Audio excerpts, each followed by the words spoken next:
রোববারে হাঁসের ডিমের ডালনার সাথে কি খাওয়াচ্ছ দুপুরে? পিস পোলাও খাবে নাকি? হ্যাঁ, আইডিয়াটা তো খারাপ না। চলো তাহলে বানিয়ে ফেলি। পুরো পোলাওটাই ঘিয়ে রান্না করব। ঘিয়ের মধ্যে প্রথমে শাহি জিরা, তেজপাতা, গরম মশলা ফোড়ন দিয়ে তাতে কাজু কিশমিশ ভালো করে ভেজে নেব। তারপর একটা স্লাইস করা পেঁয়াজ তার মধ্যে দিয়ে ভেজে নেব আর দেব অনেকগুলো মটরশুঁটি আর 2-3টে কাঁচা লঙ্কা চিড়ে দিয়েছি। 2 কাপ গোবিন্দভোগ চাল আমি আগে থেকেই ভিজিয়ে রেখেছিলাম। সেই ভেজানো চালটা দিয়ে তাতে দিয়ে দেবো পরিমাণ মতো নুন। তারপর হালকা নাড়াচাড়া করে 4 কাপ জল আমি গরম করতে দিয়েছিলাম, সেই গরম জলটাই এর মধ্যে দিয়ে দেবো। দিয়ে ভালো করে মিশিয়ে একে ঢাকা দিয়ে ফুটতে দেবো।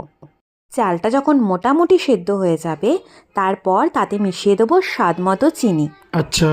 ব্যাস, চিনিটা ভালো করে ভাতের সাথে মিশিয়ে ভাতটা যখন সেদ্ধ হয়ে যাবে পোলাও আমার একদম রেডি। এবার হাঁসের ডিমের ডালনা দিয়ে খেয়ে বলো তো কেমন হয়েছে। এক্সিলেন্ট।